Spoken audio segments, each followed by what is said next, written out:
This episode of Dirt Church Radio is brought to you by Merrill and their new trail shoe, the Agility Peak 6.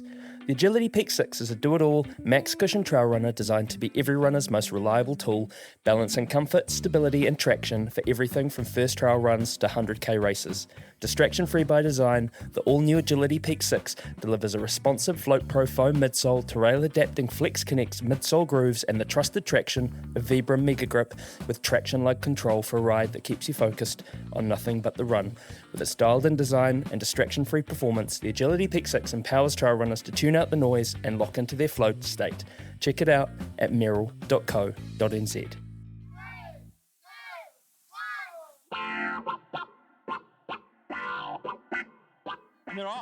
Further Faster, the best independently owned outdoor store in the known universe. Whether you're heading out on climbing, paddling, tramping, or running adventures over the late summer, early autumn, look no farther than Further Faster for all your gear and expertise needs over the winter. Head over to 57A Buchan Street, Sydenham, Otutahi, Christchurch, or hit them up at furtherfaster.co.nz. And Rocky, you smashed it the other weekend at Tarawera. We're really proud of you and can't wait to see you soon. It goes something like further, faster, there in Christchurch. Rocky is hairy and so is Badger. Jules is nice and Jacob is delicious. Go to further, faster now. Oh, further, faster, there in Christchurch. Rocky is hairy and so is Badger. Jules is nice and Jacob is delicious. Go to further, faster now. Dirt Church Radio. Episode 362 of the Dirt Church Radio Trail and Ultra Marathon podcast. I'm Matt Raymond. I'm Ali Pottinger. And these are words that I have been waiting to say for so many years. Welcome, everyone, to the 2026 Old Ghost Ultra Special. Ali, buddy, how are you? More importantly, where are you and what have you been doing? I have driven today from Westport to Christchurch and I am excellent. It was just the best weekend at Old Ghost Ultra and yeah, the cup is pretty full.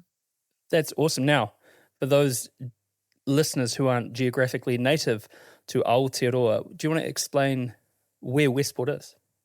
Oh, Westport is on the mighty west coast of the South Island of New Zealand. It is known for its rugged beauty. And yeah, so Old Ghost Ultra starts in Sedenville, kind of just, an hour drive north of Westport, and finishes in Lyre, which is kind of near Murchison, and either of those places are probably not really well marked on the map. And in between it is the most epic course that is really beautiful and diverse. It starts in this absolutely gorgeous, by the kind of river area, the Mokahinui River, running kind of alongside it for a while and through some beautiful bush, some kind of epic rocky terrain, kind of up the Hanging Judge and down the Boneyard, and then you look down on these two beautiful lakes through to Stern, and then you've got this climb up to this amazing alpine ridge lines and just scenery. It's, yeah, you're just getting punched in the eyeballs by beautiful scenery the whole way. Like, it's so good. Yeah. Boneyard and Hanging Judge sound like they're pretty epic pieces of trail. And we had Phil Rossiter on Dirt Church Radio way back in episode 112. And Eugene and I were so impressed with his vision and how they went about setting up the course and why they went about setting up the course. So we'll put that link in the show notes. But if you want to catch up on the history of the Old Ghost Ultra or the Old Ghost Road, go check that out with Phil Rossiter. But what were you up to? What were you doing down there? I was so spoiled. So over the years, I ran it in 2017. And after that was just like, this race is just the best. Like, I want to come back each year. I want to support it. And so then the next few years I went back and I did Tailing Charlie for a section or two. And this year, being the 10th anniversary, it was like, got to be back there. 10 years of just amazingness. So I got to go and be at the start line and see people off, and then helicoptered to the first aid station and did the media coverage for that first aid station. Then I got in a helicopter again and went through to the second aid station, and just like they should be charging for these as scenic flights, like Caribbean helicopters, just incredible. And got to the second aid station. Oh, and the whole time I'm hanging out with my buddy Ruth Croft and watching her get asked for photos every 5 seconds. Then, just did some coverage and helped fill up runners' drink bottles and have little chats with them on their way. And then tail and Charlied from the 42K mark up the big climb to, 57? Is it 57K, 55K? 55K. Ghost Lake Hut, which just is, I don't know. You've just got to see it, Matt. You've got to experience it. It's so good. It's this hut perched on top of a cliff top, just looking out over everything. It's incredible.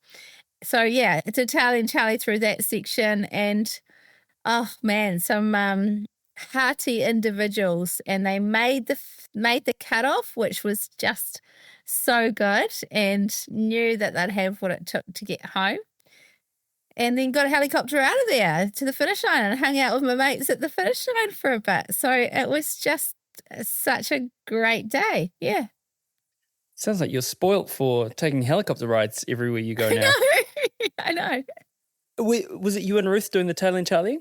Yeah, it was. What were people like? I mean, not to gush, but she's a pretty special individual, and I think we're at the point in terms of trail culture, in air quotes, where I don't think it's good enough to just be good at running, or maybe it is good enough to just be good at running, but you see those people who really, really put back into the sport. And for example, at Tarawera, again, there was a section overnight where I was going to be by myself, and Sean stayed back for a while to hang out and be on the mic, but Ruth just came down just to sit, just to hang out. And I was like, what are you doing here? And she's like, I heard you were going to be by yourself. So she just sat up on the stage with her hood up, being completely unobtrusive and just cheering runners on. It's incredible. What were people's experience coming into like the aid station and seeing, you and Ruth Croft filling up bottles? Were there any kind of shocked faces to see literally one of the world's best ultramarathon runners there, saying, do you want electrolyte or water? They definitely were. I think they were really honoured. And it was funny because we'd kind of had this chat beforehand, and she said, because Ruth also helped at registration, right? So she's sitting there registering people, and they're like, oh my God, that's Ruth Croft registering people for the race. But Ruth had said to me, there was this, I registered this 18-year-old girl who is a Westport local, and she had seen one of the other Westport women last year finish it. She was back of the packer. She got that shit done, excuse my French. And it made her think, I can give this a crack. And so Ruth and I were chatting, and I was like, there's that real importance of visibility. And Ruth, I messaged her this morning and I said, you're aspirational for me. Like, I'm not going to be like you, but the fact that you're showing up for people in the way that you are and recognizing that them and their running is important is such a special gift that you are giving to these people. And it's genuine. She's just a genuine good human. And she also does it because she is a passionate West Coaster, and she knows what a good thing Old Ghost Ultra is and how amazing it is for the community, what it's doing for the community. And she's really, really proud of it. So she was meant to be interviewed this weekend, but we were having too much fun crewing everybody. And then she had to get a lift home on Sunday after prize giving. So I haven't interviewed her, but I don't even know where I was going with it now. What did people think? People were really honoured, and I've seen a lot of posts from people just basically saying, like, you know, it was so cool having Ruth there. And I think I speak for everyone when I say we're so proud of her. You know, who she, not just her achievements, but actually who she is as a person. Who she is. That's a really cool thing about Ruth. So join my Ruth Croft fan club. It's it's Ruth Croft #1 on Instagram. Your boy Ruth Croft. It's absolutely fantastic, and likewise, people who are, you know, struggling or towards the back of the pack, and there comes trotting up you and the Western States winner and the UTMB winner and the 4-time title winner champion. Were people like, is this a nightmare? Is this a dream? Like, I was having this crazy dream. I was struggling at Old Ghost, and then Ruth Croft was there. I was actually wondering if we'd just have a gaggle like the Pied Piper of people that are like, yeah, I want to be telling Charlie this time. Like, I want to be hanging out with them and just have like 20 people, like Forrest Gump or something, you know, when he gets all the people in the movie. But yeah, no, I think people were very grateful. Like, they were really stoked that to just have Ruth's company on the trails. Yeah. Amazing. Well, why don't you crack into some results? Yeah, so it was really fun. Like, obviously I got to kind of be at the first couple of aid stations and see what was happening out there at the front. Kate Loy, so she has become what Phil Rossiter in the prize giving dubbed as the winningest winner ever. Because she has now won the most Old Ghosts.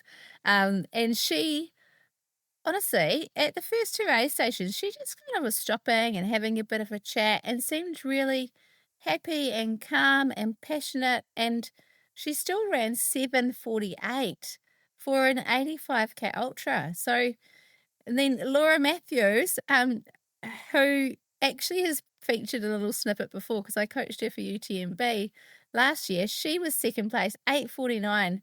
So again, really, really fast. And Sarah Kearns, I keep saying it wrong, local legend from Westport, who's featured in this podcast upcoming, 9:16:47. So just really like big gaps between the podium, but all so quick. And then the men's race, Daniela Dennison, I believe he's works at Further Faster. Is that right, Matt? I'm not sure. So Daniela, again, he's been on Dirt Church Radio. I can't remember the number, but he's in there somewhere. We'll put a link to the show notes. This dude was an Italian Olympic middleweight rower. So basically, so basically his whole life was pain. But he said it's just like the hardest thing ever, and the races just really, really sucked. But he was a middleweight guy, so he's one of the smaller crews. And it's just translated into getting onto the trails. He's just got this massive engine and a stoke that is incredible. But if you're ever enjoying a Castle's beer and going, gosh, this is a nice beer, he was the head brewer at Castle's. Yeah. So then he went to... Castle's do a good brew. They do. They absolutely do. And then he was, you know, he was in the Further Faster whānau, and then him and his family moved back to Italy, and now they're back. So I'm actually not sure what he's up to, but man, super far. He's He's running fast. That's what he's doing, Matt. 7 hours 16:30. Yeah. So fast. Yeah. It's incredible. And then Huel Dinnick? Huel. 7:18. So it was actually pretty close. And Benji Patterson 7:20. So yeah, there was a bit of a tussle up there, but Daniela, he was actually leading basically the whole day. And amazing conditions out there too. Like, it was just sunshine, quite like kind of cool, but yeah, really lovely, good for views. So yeah, some great racing there, and just all really good humans. There was no beef, no noise. It was just like getting out there to enjoy the trail, and they ran it fast with a smile on their face.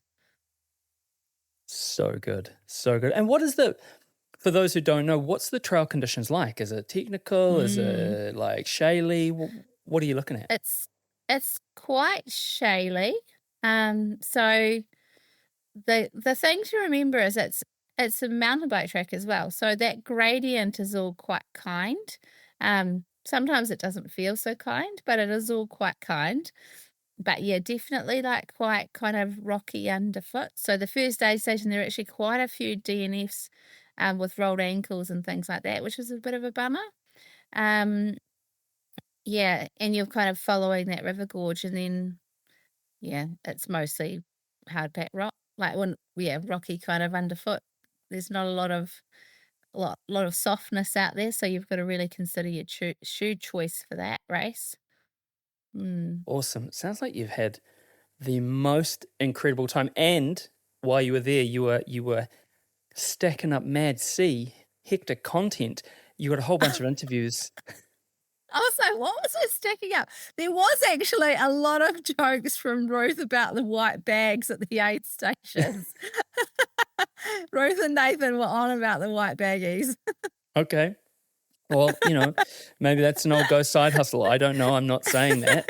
I have no evidence to the contrary. But look, before we get into the interviews, we'll bring you the special Greatest Run Ever. It's the greatest run ever. It's the greatest run ever. Greatest Run Ever, which is the part of the show where we ask you to write into us and tell us your greatest run ever. Doesn't have to be a race or a mountain summit. Might just be a run around the block. Something that's sung to you for some reason. Send them in to us at dirtchurchradio@gmail.com. And this week, it's a first for Dirt Church Radio. We have our first ever on behalf of Greatest Run Ever. And this is from Holly Truscott, who you heard on the pod last week at the Tarawera special. And she writes, "Hey guys, I was the chick shouting at you at 5 a.m. with some questionable yarns about my husband, Chris Truscott, coming in from the T-Miler. He was absolutely stoked with the shout-out and the chat with Matt, so thank you. After all my embarrassing stories, I figured I might as well go a step further. A couple of years ago, Chris wrote this for my greatest run ever, but he never sent it in, and I'm still not sure why. So I found it, and I'm sending it in for him. He might have a different one now, after a few milers under his belt, but this one is still pretty special. Also, gosh, what an event. Every year, it's so impressive being surrounded by so many inspiring, awesome humans. It's such a privilege to support and cheer everyone on, but wow, this was next level. Holy moly, amazing effort from absolutely everyone." So this is the greatest run ever from Chris Truscott, as sent in by Holly Truscott. He writes, "It all started when my wife and I planned a trip to Queenstown for our anniversary," which actually sounds a lot nicer than you taking Holly to some bar on Karangahape Road to watch a Dirt Church Radio live show for a date, bro. So well done on that one. But somewhere along the way, I also had the idea of running the Queenstown Marathon while we were there. But COVID had other plans, and between cancelled trips and the arrival of our baby, that idea got put on hold. Fast forward to 2023, with some leftover flight credits, we decided to finally make that anniversary trip happen, and of course, I would run that marathon. As I was training for the Queenstown Marathon, my best mate and I, Mitch, went out for a training run. Just a 19k slow jog around our hometown, chatting away. It also happened to be my birthday at the same time. We chatted about all sorts of things, and as it so happened, I mentioned that I would like to achieve the TUM 102 someday, just as he had done a few years ago, which got me thinking is actually probably the original starting point of all this running. It was so inspiring to crew him for his first ultra. He said that I should do it, and I said maybe one day. Later that night, Mitch and his wife Genevieve came over to celebrate my birthday, along with a few other friends.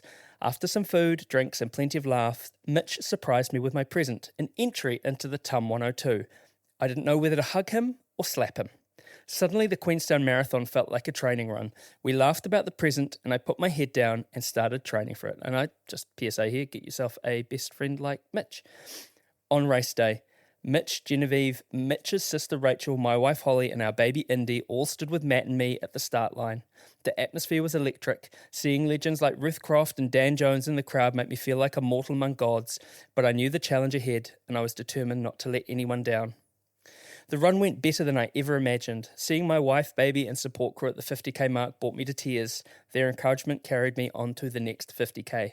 When I reached the redwoods with nothing left in the tank, there they were again, along with even more friends. With 7k to go, Mitch, Genevieve and Rachel had their running shoes on, ready to bring me home.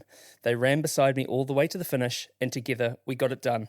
In the end, completing both the Queenstown Marathon and the TUM 102 are huge personal achievements, but my greatest run will always be that 19k loop around the block on my birthday, chatting with my best mate, Chris. We've had a couple of awesome Greatest Run Evers come in, and we need some more, so please send them in to us at dirtchurchradio@gmail.com. And Ellie, come on, tell us who you have interviewed. Before that, can I just say something that I just remembered from the start of the Old Ghost start line?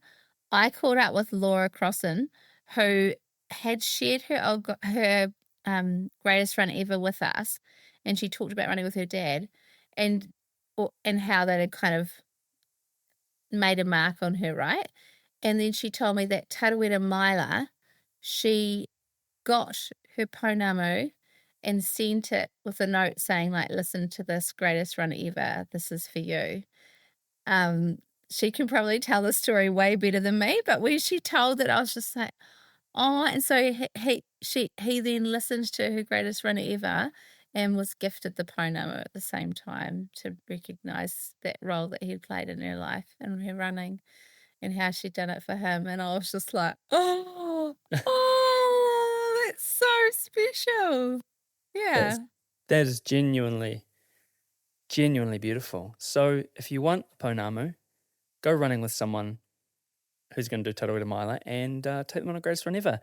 dirtchurchradio@gmail.com. Right, Ellie, what are we looking at, mate? Who you got? Oh, my goodness. So we chatted with Phil Rossiter before the race because he actually ran it this year. Wow. Yeah. So first time for him running it. And talked to Sarah Kearns, who is a Westport legend.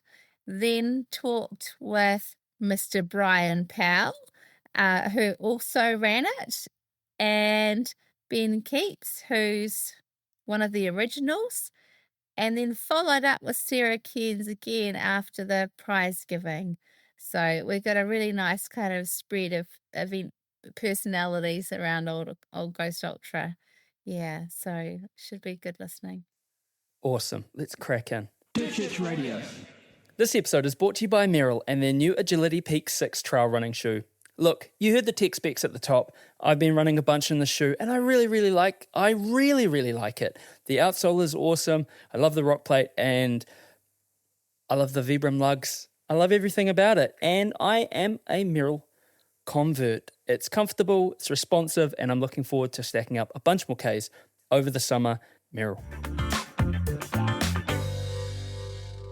So it's with great excitement that I have arrived in the mighty Bulla to Westport and had a little fluttering, excited heart walking into it's the MBS Theatre, isn't it? It is. I typed in SBS Theatre and it wanted me to go to Christchurch. And I thought, no, I don't want to do that. I want to be here. Go down here, stay, come here. Yeah, because it's Old Ghost Ultra this weekend. It is, yeah. And I'm chatting with... My name is Philip John Rossiter and I'm involved with the Old Ghost Ultra. And so talk through your involvement. So... how did this all start?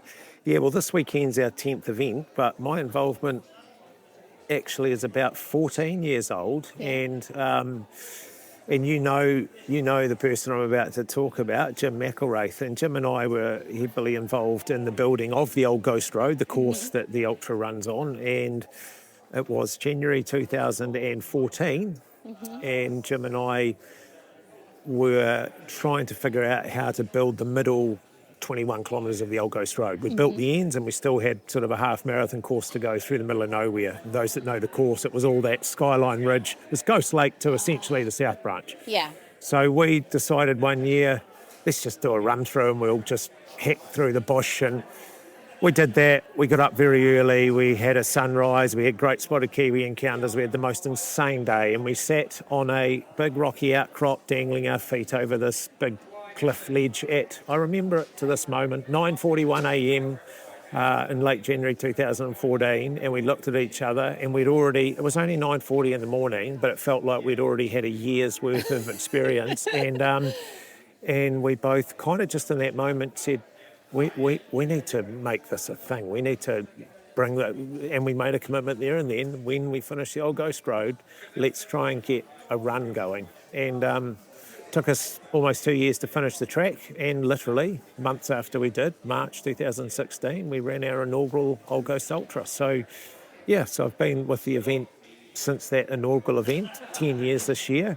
Would have been our 11th, but COVID did what COVID does best. And here we are. And normally you're race directing, aren't you? Yes, correct.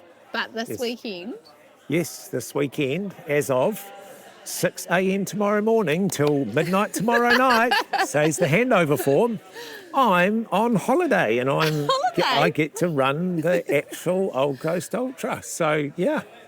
what are you hoping from your day? Do you know what? I haven't even thought about that. I'm just drawn to it. I haven't even sought to question what I'm hoping for from my day. I've already got so much out of this journey, and the race day hasn't even been here, that if nothing else happened, it's been the most amazing year. And I mean, anyone that's involved in this game, ultra running, knows that.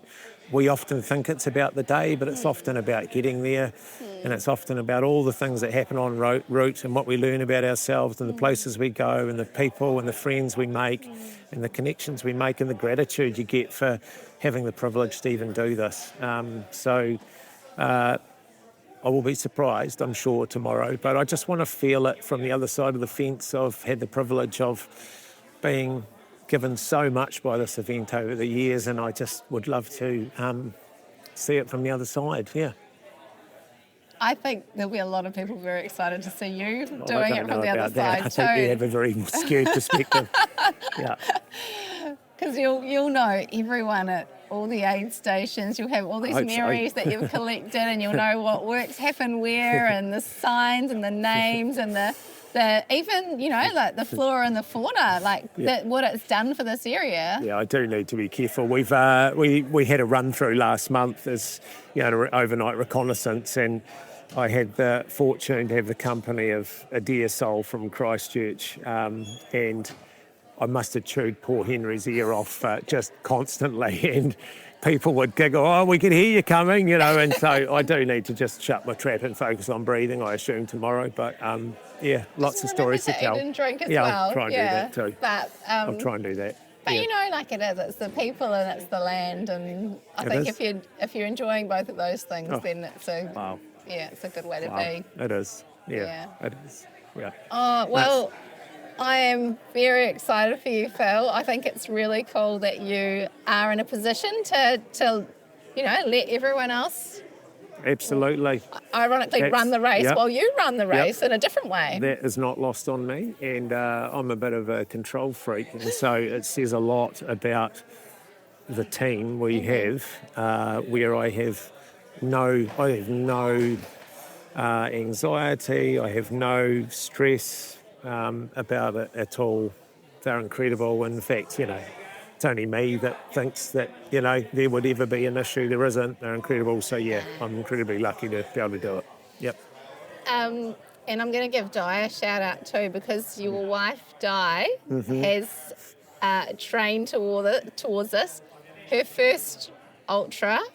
That's right, eh? Correct. I guess you're seeing it from a different lens as well, because you're really experienced in this space, and to see what actually this race has done for lots of the community, because the amount, like I was saying to my mum and dad on the drive here, the amount of people that have come out from this community to do the race, and then now, and from a place of no experience, and now to see your wife doing that, what's that like? I can't actually describe what that's like. Oh, sorry. I got you going.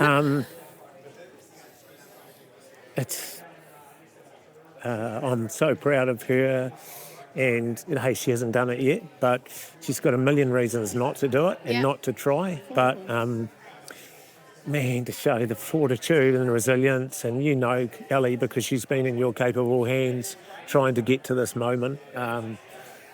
And it's just, just says everything to me about life and what's necessary. And you get knocked down, you get back up again, and so it's just so great, and it's inspiring. It's so inspiring for our kids. I could wish for a better mother to our kids to model that resilience and that fortitude. Yeah. And it'll be what it'll be. Hey, Yeah. it may not even be a fairy tale ending. She's had a rough couple of weeks, but that's what I like. It'd be easier just to say, I'll dip out and I'll play a safe game, but she wants to give it a go. So, that'll be one of the things I'll be thinking about tomorrow is just how's it going for her. Yeah. And if she's fortunate enough and her body is good enough to let her do what she is capable of, she's capable of it. It's just whether the body on the day plays ball. Yeah. I just think it'll be one of the most amazing things that I've been close to watch and see. So, And I think that's right too, is actually, it actually doesn't matter what happens on race day, because the real growth and the thing to be so proud of and inspired by is the determination and the dedication to starting, and it's like a snowball effect, I think, because she started pretty small. She couldn't do 1 or 2 Ks. Yeah. So you're so right. That is exactly what it's but nothing else. It's about I mean, we all think we know it, but until you live it, you don't really truly believe it. This game, with the right advice and the right support around you, can push those boundaries out to places that you would never think possible. And life just takes on an incredibly different complexion when that's the case. Everything's possible then. You see possibilities. You reframe a lot of things that you think are difficulties, and they're not at all, And so, we're so fortunate, aren't we, to be in this thing, and it's all made up. But it taps into what's special about people and the outdoors and our communities, and it all comes together in this incredibly magic mix of beauty. And it's really great. Yeah. Oh, I'm so excited. I hope tomorrow's a beautiful day for all of us. Same. Yeah. Thank you. I'm chatting with Sarah Kearns from Westport. Westport. And how many times, Sarah, have you done this race? Well, this is number 7 this year. Number 7. Yep. What made you do the first one? Seeing the inspirational people like Ruth Croft, Ruby Muir, tackle it, and it's in our backyard, so there's no excuses. Yeah. I figure that even if you don't quite get to race day, but you've enjoyed adventures along the way, then that's a win right there. Yeah. And there's no excuses when it's in your backyard and you can train on the course. And you've got there's a lot of Westport locals that have come out and done this race, right? Yeah. Like last year, was it last year that there was 30 people, or was it more than that? I think it was around 30. Often it starts a little bit more. We do get a couple with injury, withdrawal, but it's just progressively built year on year on year. You've got the inspirational people like Brent Oldham, Gordon Ricketts. People see them doing it and they go, right, I'm going to give it a shot. Jim McElrath, he helped build the track and then he runs it. Yeah. And just the whole atmosphere that Phil brings to the race. Yeah. You would struggle to find someone that's been a part of it and doesn't rave about it. And so as locals, we are exceptionally proud of it. And being part of it, whether it's a one and done, is just a real it's just a blessing, really. We get to be part of it. We get to feel that accomplishment. Whether you're going for once, you're going for multiple times, What keeps you coming back then year after year? I was coming back for aiming for 5. Oh, yeah. Okay, so you got bonus 2 now. Yeah, I was coming back for that special medal, that slightly different one, and then hit 6 last year and thought, well, might as well go to 10. Yeah. I'll never quite catch those guys, but I like to think, you strive for excellence, you strive to be a role model for your children. Yeah. And at this stage, I think I'm probably the local based in Westport female that's done the most. Yeah. So I feel like I can't quit now. You just got to keep going, and you've got to hope that even if one person sees you do it and realises that it's achievable, if you put the work in, then And you have put some work in. So was Old Ghost your first ultra? First ultra was Kepler. Kepler 2016, I believe. Yeah. And I came back from Kepler, so that was in the December. Yeah. Came back and then caught wind of the Old Ghost and entered the following year. And I've had 1 year off since, and that year was quite excruciating. I'd done another race and I was recovering, so I wasn't ready. So I went to the start and I went to the finish and helped them both. And the FOMO was so real. I was like, that's it. No matter how bad I feel, I'm getting out there on the course again. It's just, even the aid stations, the people out there, the atmosphere. Yeah, that's why people keep coming back. Yeah. Yeah. Nah, it's pretty special. Yeah. And you've gone on to do some bigger stuff as well. Yeah, I'd love to get on and do some bigger stuff again. Yeah. My dream at the moment is to go over and then refill the pack and turn around and go back. There has been talk about this. To do 100 miles on the Old Ghost Trail. Yeah, it's not going to be easy. I've had informal talks with Phil. Logistically, it's a nightmare. Yeah. So it probably will be an informal thing. Yeah. But I just think it would be amazing to be able to polish that off. That would be pretty epic. Yeah, a true test of grit and just amazing country to be up in. I feel like I should ask you at the finish line tomorrow, do you want to go back? Asked me last year, I was in. Were you? Yeah. My only worry is that I just love the prize giving and the atmosphere. True, yeah, you missed out on that. Yeah, you have to have hustled enough to be back for the prize giving. That's my only worry. Otherwise, I'd turn around in a heartbeat. Yeah, I'm with you, because the prize giving here is unlike any other that I've experienced. It's like the briefing. It's talked about for a long time afterwards. Yeah. And, you just don't want to miss the prize giving. We have people from the community, volunteers that turn up to listen at the prize giving. Because they've seen competitors come through and they want to see how they went. They want to tell stories about what they've seen on the day, people with adversity, people that have pushed through. And so that's the only thing holding me back from turning around and coming back at this stage, is that I'd have to be hustling a fairly quick pace and probably not tell hubby that I'm going to do it until the moment. Have a secret stash bag there and have to be back in time for the prize giving. Yeah. Oh, one day, maybe the 10th. Yeah, maybe my 10th. I did. I actually talked to one of the kids today about whether they would, be up for doing my 10th with me. Just floated the idea out there. They didn't say no. So, watch the space. It could be something like that. Yeah, a few years to work on them. Yeah, we've got 3 years to work. So, just watch the space. Cool. Yeah. If you could describe this race with just a few words, what would you tell people that have never heard of it, or that might go, why should I come to the Old Ghost Ultra? Atmosphere. Yeah. Atmosphere is amazing. Majestic. You get up there, it is very majestic, the views, and just the vibes. Yeah. The vibes are so good. Competitors, volunteers, everyone. Everyone brings it. Everyone wants everyone else to succeed. You're only ever racing yourself. Yeah. So, yeah. Oh, well, we'll look forward to hearing how tomorrow goes for you. But thanks for chatting, Sarah. And, all the best for your 7th Old Ghost Ultra. Well, thanks, Ellie. It's definitely one to just get out there and get in the pain cave and embrace it. That's what I'm thinking.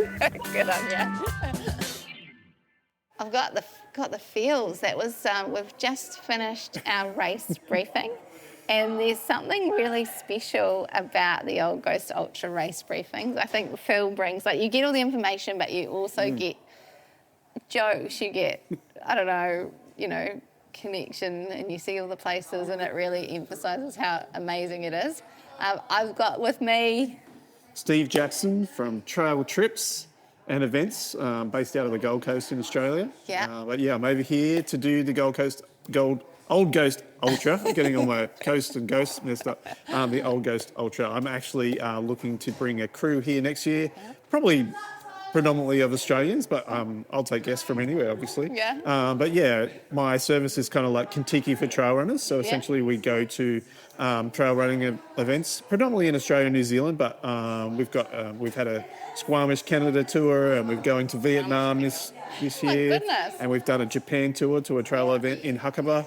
So we're kind of trying to branch out, and we go to some of the big events. Obviously, we were in Tarawera last week with 60 people, and Kosciuszko and UTA, all the sort of major players. But trail running's ensconced in this beautiful fabric, and events like Old Ghost make trail running really special. And so we don't want to just go to all the big ones. We want to go and showcase the community events that really resonate with people and show different parts of the world and different parts of trail running. So that's why we're here today. I reached out to Phil last year about coming over and volunteering and having a look at maybe establishing a tour. And he said, well, why don't you come have a run and then you can really talk about it and sell it. So, I've just come into town this afternoon into Westport and we've gone to the briefing and a very unique briefing, as you say. All the important stuff is covered, but it's really lighthearted and shows the wit of Phil and the fabric of the community here and the passion that they have for the trail and the event. So, really looking forward to tomorrow. Yes, well, that's race briefing done. I'm all excited, full of old ghost energy, and we'll look forward to seeing you out on course tomorrow. Yep. Thanks, Steve. It's been... That's easy. I know. It's been an amazing day so far. It's been absolutely glorious on the West Coast. We've got sunshine, light cool breeze, and I've made it to the finish line of Old Ghost Ultra, and I'm joined by Mr. Bryon Powell. Bryon! Hi, it's great to be at the finish. I bet it is. So I saw you at Stern at halfway, and you looked super comfy. Yeah. How was your day? It was a really good day out there. Like just seeing the course after hearing all the stories of it and like how the heck did they make this trail in a lot of spots? Like, incredible. And we were gifted amazing weather. The sun's sort of out now, but it was a nice, cool, overcast day in a great way. No rain on the West Coast. I mean, who could have planned this? I know. Phil Rossiter. He looked at, I believe, 23 years of weather records to pick the best weather day. Oh, spot on, Phil. But it was cool. I mean, I didn't notice the vegetation so much, but it was really cool. I did notice the birds and birdsong out there, and it was pretty spectacular. I felt like I was running through a South Island robin conservatory at points. So tons of weka out there and riflemen, and it was just pretty amazing out there. Fewer fantails than I would have expected, but I don't know if that's just a... there are a couple hanging around at specimen points. Okay. They were quite entertaining. Yeah. It was insane. Heaps of robins. Yeah. And I see them often enough in Otago, but it was another level. And what about the views? Like, did you get Well, there's a long green tunnel. I joke about it because that's what they call the Appalachian Trail in the States. Okay. It's a nickname, and a lot of time you're in the bush and you don't get views, and then the skyline. Well, not just the skyline. The end of the first climb, and then the skyline ridge, like just amazing. And there's the climb to that whatever hut that is, but then to Ghost Lake, and then but you're also have a bunch of like really high ridge running, like not climbing, just contouring or climbing a little after that, and it's just spectacular, especially looking out to the west. You can't see the ocean, or at least I never could find it, but to the other direction it was kind of green forest, but looking the other direction you could just tell the depth of the landscape and how imposing it is, and pretty special. Does it relate to anything that you've experienced before? So I was the race reminds me the most of a little ultra in Pennsylvania in the States, the Laurel Highlands Ultra, and it's about 120K. It's 70 point some miles, and it's start to finish on a trail. And they didn't make the trail, but it's start to finish. It's real grassroots. They kind of not only do they not advertise, they just kind of off in the corner, and you know, and you do it, and it's not just on video, but we're all just hanging out, sitting on the ground, eating food and talking to friends new and old, and that's kind of the vibe at the finish line there too. And I think there's a I think there's a lot of consternation about really big races and organizations and whatnot, and people scared that the old field of ultra running is going to go away, and the answer is it doesn't have to. No. It could be both. And why not both? There's people excited by music blaring and light tunnels and all that kind of stuff, and there's people who want to sit on the ground and have a ginger beer or a beer and a pie and just chill. Yeah. There's a little music playing in the background, but it's pretty minimal. Yeah. It's pretty low key. It's hangout vibes. Yeah, it's hang out. Hang out in the sunshine. That's awesome, because what brought me to Old Ghost is my wife Megan had run it in 2017, but I do know a lot of people in New Zealand, and just from all the different interactions, I learned, I just felt a real sense of community, like honest, like not made up. Yeah. And I wanted to see that and be kind of part of it for a weekend. And Yeah. I mean, just in the week before, just like kind of being on Facebook, and somehow it gets out that I'm here. People are like, and Jim from the race organization was like giving me fishing information about the Moki Hanui, which I'm going to go fish early next week. But like, it's that kind of, but the cool thing about that is he like messaged like the normal like public stuff back and forth, and like I go to message him like just in Messenger. Yeah. And I look back, and he invited me to run it, Old Ghost Ultra, in 2016, the first edition. The first one. Because I was on the South Island, either before or after Tarawera. Oh my goodness. And like, the timing didn't quite, like I actually was leaving Yeah. before that. I think it was actually go cover Tarawera that year. But I was doing a long run, in Otago. But like he reached out then, and 10 years later, here I am. That's so awesome. Good things take time. And I wouldn't have known, I wouldn't have ever figured that out. Except he was kind enough to like be giving me fishing advice. information. Yeah. Oh, that's cool. So like, the vibe is real. I need to at some point go meet Phil. Oh, Phil should be finishing soon, hopefully. Oh, he's out there running. Like, so. what are we at? 4:55. I reckon maybe another 5 or so minutes. But the same, it's like knows? that community feel. Like there's Ben Kepes is here. He just finished his. I saw him finish his 10th one. Yeah, cool. But like he was like commenting on Facebook about me coming. Whatever. There's just this feel like like people in this Old Ghost community. If you're interested and reach out, like, welcome you in with open arms. Yeah. And like, that's so cool.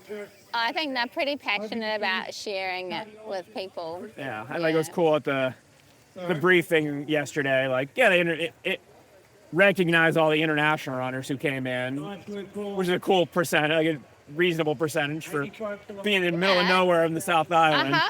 But then they're also really proud of everybody from Westport and the Bowler and Valley and because there's like 40 people from and it's here. grown a ton. Like that participation to see the 10 times from the first one. The growth from organic, that these people local getting to know it, getting to know this is a thing. We got a helicopter flying back overhead. So good. Do they just have it all day? Yeah. That's pretty spectacular. Logistics. Yeah. Logistics. Flying in Ruth Croft and Jim. Oh, yeah, of course I did. Yeah, I think he was the second person to have some gin. I was about to go to the aid station. I'm like, I just got to at least wet the lips. Like, come on. It was good. First last year, and then this year I was like, no. The downfall. I know how to do it like easy enough. You just That's why get the essence. Get the essence. There's my secret. Well, Bryon, it has been a pleasure chatting with you in real life this time. Yeah, and I'm glad for you like got the to fourth experience time this. in like a day. It's awesome seeing you out on the course. So. No, it's good. Cool. Well, let's just relax and enjoy the sunshine. Sounds great. And the sandflies. Yeah, and the sandflies. That's not a selling point. Hey, you got to keep it real. We got to keep it real. The Lyle Campground sandflies are legit. 1,000 to 1. The ratio is about 1,000 sandflies. We need more to one people to person. get near the finish so the sandflies Sacrifices. get diversified. Yeah. Get a taste for the new blood. Before I. All right. Thanks, Bryon. My pleasure. I actually really wanted to record your speech at prize giving, Ben, because no, not prize giving, briefing, because you really spoke to the essence of this event, which is quite hard to capture. So I should actually introduce you. Well, you can introduce yourself. Who am I talking to? I'm Ben, and I'm just a random guy Just a who random? runs a bit. Yeah? Yeah. And you've run quite a bit of Old Ghost Ultra. I have, yep. So there's 5 of us left who have done 10 of them now. And I think my perspective on that is that, Phil, the race organiser, talks about, how amazing we are or whatever, but we're deeply privileged to have, we were lucky to have been here for the first one, and we're deeply privileged to be invited back every year to come back and do it. And so, I'm humbled by that. And I'm also, I posted a post the other day about Old Ghost and sort of said, pride's a weird thing because pride kind of doesn't take into account privilege and all of those sorts of things. And I'm super lucky that my body lets me do this stuff. And so that's not something to be proud of. It's just luck. But with that caveat, I'm super proud to be in some way a part of this community because it's really special. It is. And how do you define that specialness? What makes it the special that Old Ghost is? Yeah, so it's, listeners will know that the trail was, a map was discovered 20 odd years ago, and a few guys had a vision to rebuild the trail and did so. And so there's that whole story about, hacking a trail out of the bush and the rock by hand. And the people that built the trail were the people that put the race on. And so there's a really deep connection between the creation of the Old Ghost Road and the Old Ghost Ultra. And so my take is that anyone who comes here leaves changed and they leave a part of themselves on the trail, and they sometimes it's blood and skin, sometimes it's something a bit more emotional, and they take something away from the trail as well. And invariably, I do a speech before the race every year and talk about all the stuff, and people think I'm just a flake. And invariably after the race, people come up to me and say, "Oh, yeah, get it now. Like this is really special." And there's lots of special races out there, but that combination of Phil and the community. And the other thing that's really amazing is that this race has really transformed this community. I'm not a part of this community, so I'm an interloper, and I feel very, very privileged that I'm allowed to, in some small way, become a part of this community. But what it has done for this district is immense. So the first year this race was run, there were 4 locals running it. This year there's 45, so 15% of the race fields running it are local. And those are people that aren't, a lot of those people aren't runners. No. They're high school teachers or, whatever. And it's people who see this thing, see people doing it and challenge themselves. And fundamentally, the way you change society is by these sort of grassroots initiative. And, I've got a massive man crush on Phil Rossiter. He's an amazing individual. There's not many men that I would turn gay for, but he's one of them. I've told him that, and it's never. He still hasn't gone never there. happened. And Di said his wife said it's okay. But anyway. Di. But seriously, what he's done is just amazing. And to me, he personifies leadership and charisma. And Yeah. Thinking about, like you're saying that everybody takes something from this, do you find, like you've come back now 10 years, do you find that you get something different each time? Or what is it?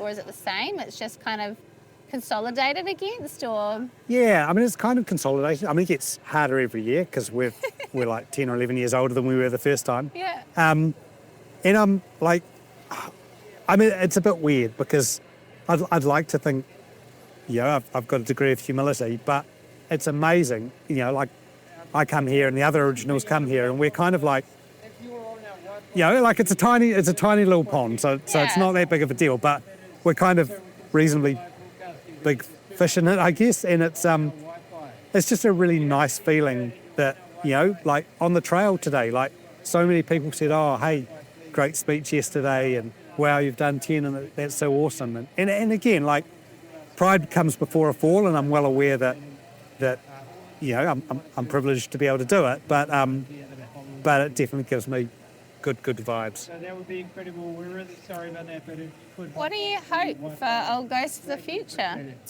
So it's really interesting, like, so the Mokanui Lyle Backcountry Trust, which is the organisation that runs the road and runs the trail, or runs the ultra, they've got some pretty big, hairy, audacious goals around building a predator-free area in the region. They already do a bunch of sort of outdoor education stuff here. They're talking about mixing up the race a bit to make it more sort of participatory for for younger people and doing a relay and stuff like that.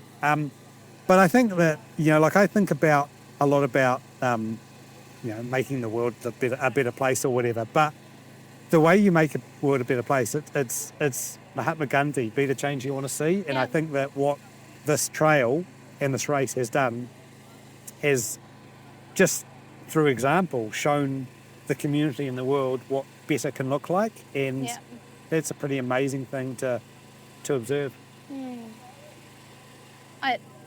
I agree. I think that their sense of adventure and the big question mark, right, of like, oh, can we join these two old maps together and go for an adventure and then go, man, that was epic. Like, can we give that to other people? And then for it to just become the scale of what it has, this, epic mountain biking, hiking and running trail. And it's amazing. Like I've been really lucky in that I've witnessed, multiple times over the years. West Coast blokes tend to be pretty staunch dudes, and I've seen West Coasters break down in tears. Oh yeah. That they've completed the trail, the race, or that their significant others have, and that's just beautiful. Like it's a deeply emotional thing. People challenging themselves. People finding joy, last year my two sons did it, my youngest son did it with his partner. This year, my two sons did it together. So there's all these layers of family. Like my family has been here racing it, and we are part of a bigger family, which is the Old Ghost family. Yeah. Well, it's been a pleasure chatting, Ben, and no doubt we'll see you back here next year for number 11. Absolutely. It's going to be slower, but I'll be back. Oh, never say never. Let's see what you're capable of next year. Thanks, Ali. Cheers. Well, that's the sound of prize giving wrapping up and happy runners leaving. And beside me I have what looks like a happy runner. Who have I got? Got Sarah Kearns here. Yeah, and we chatted before the race. Now it's post-race. What happened for you? A bit of everything. But the outcome is exactly what I was hoping for. Lift the ceiling off your capabilities and just go for it. If you don't risk big, you don't win big. So let's talk through, right? So this was your, how many time now? This is my seventh time. Okay, your first Old Ghost Ultra, what did you run? I believe, I think it was about 13:45. Okay, and how did that day go for you? Like, what was the experience? I mean, it was good. It was amazing to be a part of, but it was kind of pushing the limits all day. Pushing the limits and pushing the barriers and definitely feeling it, every bit of it. Yeah. And then afterwards, barely walking. Yeah. Yeah, it was pretty seized up, but pretty stoked to tick it off and get it done. Yeah. And then we've had, 6 more? 6 more. We've had Mountain back in there, which is pretty exceptional to be able to say that we were one of the lucky ones that got to do that. I love that that's what you call it. Definitely did not enjoy going up the boneyard. Quite taxing. Yeah. But you have different parts in different races, and that race from Specimen Point out, it was like running in a creek bed, and I ran with one of the other locals. Awesome run. Thank you. Thank you. And ran with one of the other locals, Brent Oldham. Yeah. And we... I just wanted to say hi. And also, you were just when I passed you, I was like, that woman was nice. It's like the most supportive overtake ever. Oh, well done. Cool. Congrats. Thanks, you too. I took a photo, I emailed it through to you. I sent you an email. It's just really nice. Great job, mate. That was epic. Well done. I'm just doing a chat. Hello. Oh, well done. You with the helicopter ride? Yeah, I know. We just, I'm just chatting with Sarah for the podcast. Oh. We're just recording. I won't be a minute. It's okay. Yeah, so we took the old no prisoners. Yeah. And we stomped down that creek bed, what it was like, and just decided nobody was going to pass us. Yeah.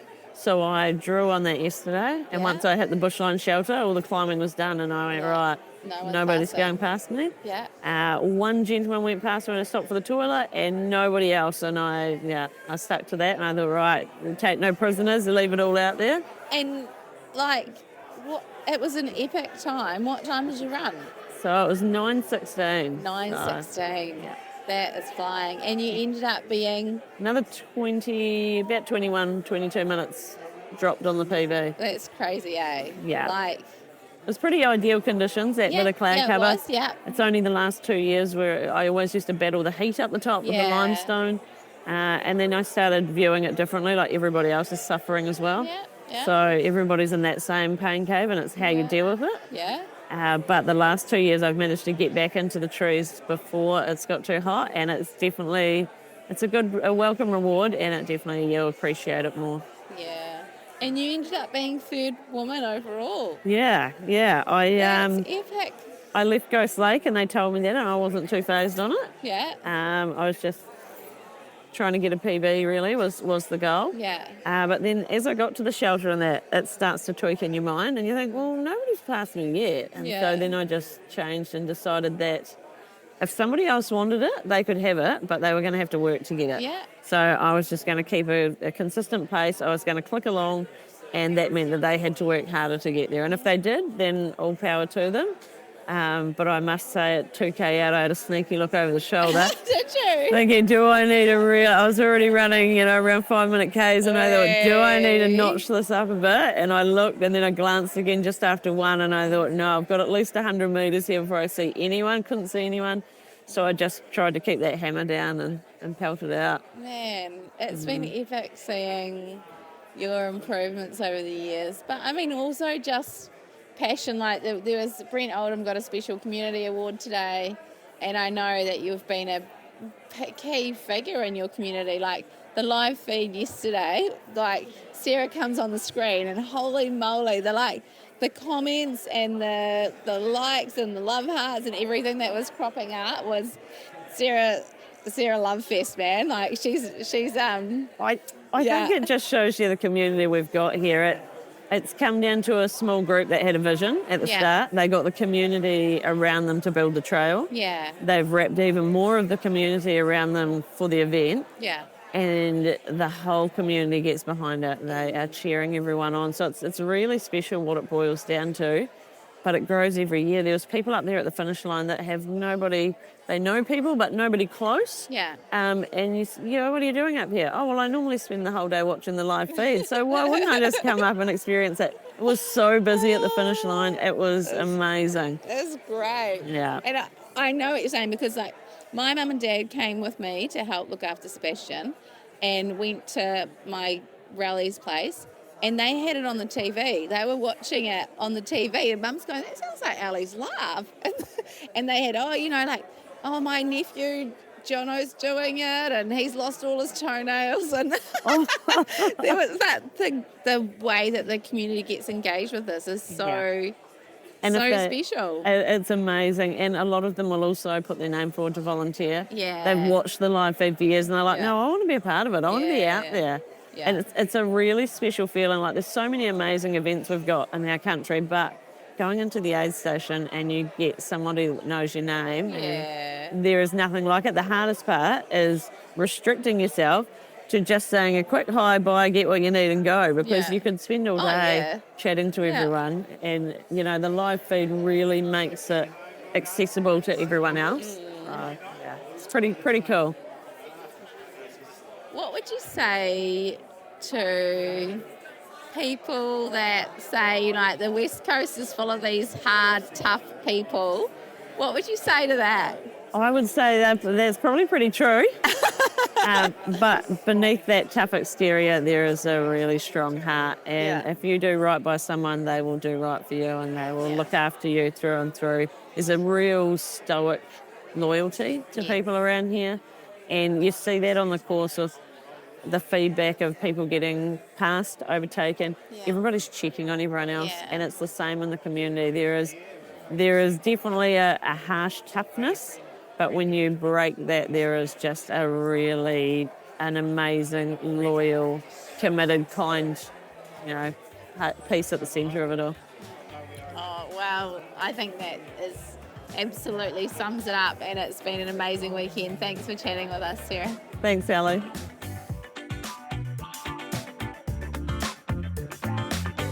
Dirt Church Radio is presented by me, Matt Raymond, The Ellie Pottinger. and our old mate Andrew McDowell. We're on all the podcast platforms, so like, follow, and give us a rating. It helps. And we're on social media at Dirt Church Radio and email at dirtchurchradio@gmail.com. Remember to sign up to our Substack for a weekly newsletter and 8-station podcast, and also write in with your greatest run ever. We'd love to hear from you, and you can read them on the website too. Thanks to our supporters, Further Faster, Meryl, and our Substack subscribers and the DCR 8-station crew. Stay tuned for our show in 2 weeks when we've got another real great guest lined up. Mā te wā.